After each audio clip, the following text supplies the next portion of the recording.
महाराष्ट्र राज्याचे सक्षम आणि लाडके मुख्यमंत्री माननीय आमदार देवेंद्रजी फडणवीस यांना विनंती करते की आम्हाला मार्गदर्शन करावे। जोरदार टाळ्यांनी आपण त्यांचं स्वागत करूया। भारत माता की भारत माता की वीर शिरोमणी महाराणा प्रताप सिंह जी की वीर शिरोमणी महाराणा प्रताप सिंह जी की छत्रपति शिवाजी महाराज की धर्मवीर छत्रपति संभाजी महाराज की हिंदवी स्वराज्याचे सरसंस्थापक छत्रपती शिवाजी महाराजांना मानाचा मुजरा करतो। भारतीय राज्यघटनेचे शिल्पकार भारतरत्न डॉक्टर बाबासाहेब आंबेडकर यांना मानवंदना अर्पित करतो आणि ज्यांच्या शूरतेतनं वीरतेतनं आपण प्रेरणा घेतो आणि ज्यांचा पुतळा आज या छत्रपती संभाजीनगरमध्ये अश्वारूढ झाला ते वीर शिरोमणी महाराणा प्रताप सिंह यांच्या चरणी देखील नतमस्तक होतो।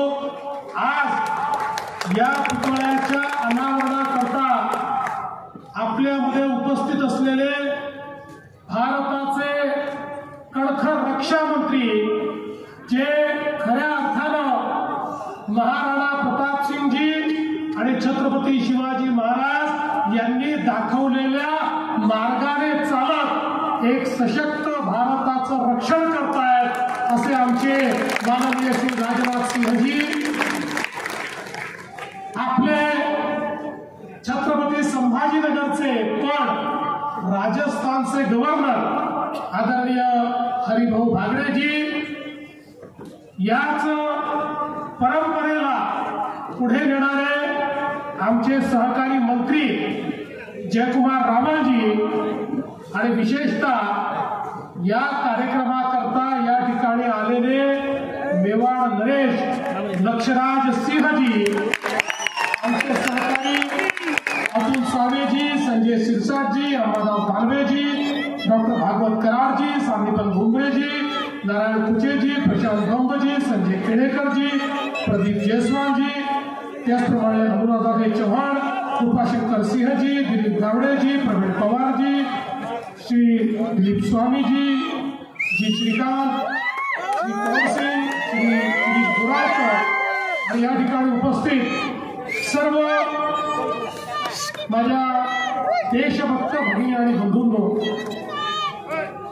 खरं म्हणजे आज आपल्याला अतिशय आनंद आहे की वीर शिरोमणी महाराणा प्रतापजी यांचा अश्वारूढ पुतळा हा छत्रपती संभाजीनगरमध्ये महानगरपालिकेच्या माध्यमातून उभारण्यात आला आणि रक्षा मंत्रीजींनी त्याचं अनावरण केलेलं आहे।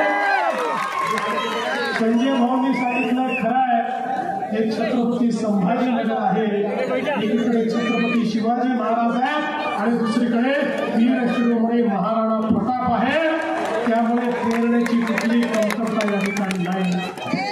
पंडित नरेंद्र मिश्र आपल्या कवितेत म्हणतात, राणा प्रताप इस भारत भूमि के मुक्ति मंत्र का नायक है, राणा प्रताप आजादी का अपराजित काल विधायक है, वह अजर अमरता का गौरव, वह मानवता का विजय तूर्य, आदर्शों का दुर्गम पथ को आलोकित करता हुआ सूर्य, राणा प्रताप की खुददारी भारत माता की पूंजी है, ये वो धरती है जहाँ कभी चेतक की टापे गूंजी है। अशा प्रकारे त्यांचे वर्णन या ठिकाणी करण्यात आलेलं आहे। खरं म्हणजे ज्यावेळी अकबर बादशाह हा या देशावर राज्य करत होता, अकबराला संपूर्ण भारत पादक्रांत करायचा होता। अकबराला माहिती होतं की गुजरातवर जर राज्य करायचं असेल तर राजस्थानचा मार्ग आहे, जो मोकळा झाला तर गुजरात आणि पलीकडचा सगळा भाग हा मला जिंकता येईल। आणि म्हणून अकबराने त्या ठिकाणी वीर शिरोमणी महाराणा प्रतापांना प्रस्ताव पाठवला माझं मांडलिकत्व तुम्ही स्वीकारा. तुम्ही जर माझं मांडलिकत्व स्वीकारलं तर मी तुम्हाला त्या ठिकाणी 5,000 मनसबदार म्हणून या मुघली साम्राज्याचा एक पदवी तुम्हाला देईल आणि तुमच्या संपूर्ण भागामध्ये केवळ तुमचं राज्य राहील. तिथे कोणीही तुमच्यावर आक्रमण करणार नाही. अशा प्रकारचा प्रस्ताव हा त्या ठिकाणी पाठवला. पण हे राष्ट्रभक्त होते, हे देशभक्त होते, हे महाराणा प्रताप होते. त्यांनी त्याला सांगितलं, अरे मेलो तरी भेटतं पण तुझं मांडलिकत्व मी स्वीकारणार नाही. आणि महाराणा प्रताप असे फार या देशामध्ये एकीकडे महाराणा प्रताप आहेत, दुसरीकडे छत्रपती शिवाजी महाराज, छत्रपती संभाजी महाराज आहेत, तिकडे गुरु तेग बहादूर आहेत की ज्यांनी आपल्या जीवनाचं बलिदान दिलं पण मोगलांचं मांडलिकत्व स्वीकारलं नाही. आज आम्ही या ठिकाणी खऱ्या अर्थानं स्वातंत्र्य उपभोगतो आहोत. याचं कारण त्या काळामध्ये स्वातंत्र्य काय असतं त्याचं बीजारोपण या महापुरुषांनी आमच्या रक्तामध्ये केलं आणि म्हणूनच या भारताला आम्ही स्वातंत्र्य करू शकलो. आणि म्हणून हा जो काही पुतळा या ठिकाणी लावलेला आहे हा केवळ पुतळा नाही आहे, एक प्रेरणापुंज आहे की ज्या प्रेरणा स्रोताच्या माध्यमातून आम्ही या स्वतंत्र भारताला विकसित भारताकडे नेण्याचा संकल्प करतो.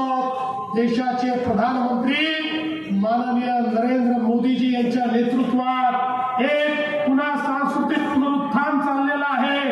त्याच्यामध्ये देशाची मालकं, देशाचे राष्ट्रपुरुष आणि देशाच्या सांस्कृतिक धरोहरांना पुनरुज्जीवित करण्याचं काम चाललेलं आहे. अशा या पर्वामध्ये या छत्रपती संभाजीनगरमध्ये पुन्हा एकदा आम्हाला प्रेरणा देण्याकरता महाराणा प्रताप सिंहजी विराजमान झाले. मी खरोखर संभाजीनगरचं मनापासून अभिनंदन करतो आणि त्यांच्या मार्गाने चालायचा निर्धार आपण व्यक्त करूया एवढंच या प्रसंगी बोलतो.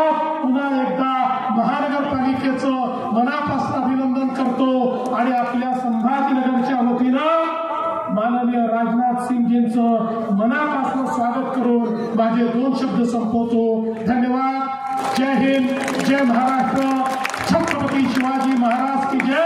वीर शिरोमणी महाराणा प्रताप सिंहजी की जय. धन्यवाद. मनपूर्वक आभार आपल्या मार्गदर्शनाबद्दल. यानंतर मनोगतापूर्वी